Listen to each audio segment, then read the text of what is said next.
আসসালামু আলাইকুম। এইচএসসি 26 একটা খুব ইম্পোর্টেন্ট জিনিস নিয়ে আজকে কথা বলবো।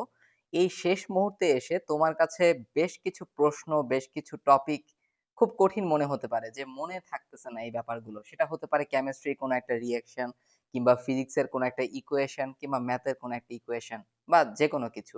ইংলিশ গ্রামার হতে পারে, ইংলিশ ভোকাবুলারি হতে পারে। যেকোনো কিছু। তো এই ব্যাপারগুলো তুমি কিভাবে সর্ট আউট করতে পারো? নাম্বার 1 তোমার মোটেই কনফিডেন্স হারানো যাবে না, ভয় পাওয়া যাবে না। মনে রাখবা যেকোনো একটা প্রবলেম হলে সেটার কিন্তু একটা সলিউশন থাকে। তো ১ নাম্বার এক্ষেত্রে যেটা তুমি মাথায় রাখবা, যদি সেটা কেমিস্ট্রির যেকোনো একটা ইকুয়েশন বা যাই হোক না কেন, ১ম কথা তুমি যখন পড়বা তখন একটু জোরে, জোরে পড়ার চেষ্টা করো এবং মোবাইলে ওটা রেকর্ড করে রাখো। একবার তুমি যখন জোরে, জোরে পড়তেছো এবং পরে যখন রেকর্ড করে রাখতেছো, রেকর্ড করার পরে তুমি যখন শুনবা, তখন কিন্তু তোমার আলাদাভাবে একটা স্টিমুলেশন তুমি পাবা এবং এটা তোমার মেমোরির জন্য দারুণ সহায়ক হবে। দেখা যাবে তুমি ২০ বার পড়ে যেই জিনিসটা মনে রাখতে হচ্ছে, একবার নিজের ভয়েসে জাস্ট ওই পড়াটা তুমি যদি শুনে ফেলো, তাহলে দেখবা খুব তাড়াতাড়ি ব্যাপারটা মাথায় গেঁথে গেছে। নাম্বার 2 খাতায় লিখে প্র্যাকটিস করা। এই ব্যাপারটা সবচেয়ে বেশি হেল্পফুল হয় কেমিস্ট্রি ইকুয়েশন কিংবা কেমিস্ট্রি রিঅ্যাকশন এর ক্ষেত্রে কিংবা যেকোনো ইকুয়েশন এর ক্ষেত্রে। এই রিঅ্যাকশন কিংবা ইকুয়েশন যেটা তুমি ভুলে যাও সেটা তুমি কমপক্ষে ৫ বার খাতার মধ্যে লেখার চেষ্টা করো। তাহলে দেখবা যে একটা পড়া নিয়ে তুমি যতক্ষণ না বসে থাকতেছো লিখতে কিন্তু তার চাইতে অনেক কম সময় লাগবে এবং অল্প সময়ে তোমার পড়াটা মাথার মধ্যে গেঁথে যাবে।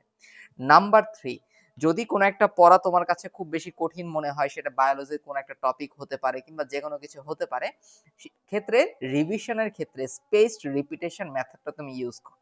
অর্থাৎ কঠিন কোনো একটা পড়া তুমি ধরো আজকে পড়লা, অবশ্যই আগামীকাল সকালে ঘুম থেকে উঠে খুব তাড়াতাড়ি করে ব্যাপারটা একবার রিভিশন দিয়ে ফেলবা।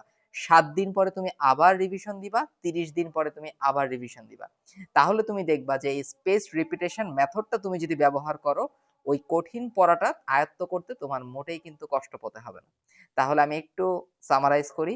নাম্বার 1 নিজে ভয়েস রেকর্ড করো, তারপর শুনবা। নাম্বার 2 যদি ইকুয়েশন বা রিঅ্যাকশন হয় তাহলে খাতায় লিখে সেটা প্র্যাকটিস করো কমপক্ষে ৫ বার, অল্প সময় পড়া হয়ে যাবে। নাম্বার 3 রিভিশন দাও পরের দিন, ৭ দিন পরে এবং ৩০ দিন পরে। ইনশাআল্লাহ অনেক ভালো কিছু হবে। তো এইচএসসি 26 তোমরা আরটিডিএস এর সাথে আমাদের প্রি মেডিকেল কোর্স দুরন্ত প্রেয়ার 6.0 তে জয়েন করে ফেলতে পারো এবং এখানে জয়েন করলে বিগত বছরে আমরা যত ক্লাস নিয়েছি সবগুলো চ্যাপ্টারের ফিজিক্স, কেমিস্ট্রি, বায়োলজির তোমরা কিন্তু রেকর্ডেড ক্লাসটা ওয়েবসাইটেই পেয়ে যাবা। যে চ্যাপ্টার তোমার যখন লাগবে সেই চ্যাপ্টারটা আমরা কিন্তু মেইন বই ধরে ধরে যেহেতু পড়াচ্ছি, মেইন বই ধরে ধরে পড়ানো ক্লাস তুমি যেকোনো সময় দেখে ফেলতে পারবা।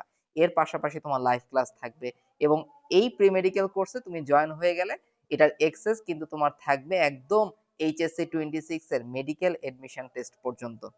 বুঝতে পারছো? তো অনেক বড় একটা কোর্স এবং তোমাদের জন্য অনেক সুযোগ এটা। এবং নাম্বার 3 যেটা শিওর শট জিপিএ কোর্স তোমার জন্য একদম ফ্রি পেয়ে যাবে তোমরা। যেই কোর্সে আমরা কিন্তু বিগত বছরের বোর্ড প্রশ্নের এনালাইসিস ভিত্তিক ক্লাস নেই। প্রত্যেকটা সাবজেক্টের বাংলা, ইংরেজি, ম্যাথ, আইসিটি সহ প্রত্যেকটা সাবজেক্টের। ঠিক আছে? তো ভালো থাকো সবাই। কোর্স লিংকটা আমি কমেন্টে দিয়ে দিব। সেখান থেকে জয়েন করে ফেলো। ভালো করে পড়াশোনা করতে থাকো। ইনশাআল্লাহ অনেক ভালো কিছুই হবে। আল্লাহ হাফেজ। আসসালামু আলাইকুম।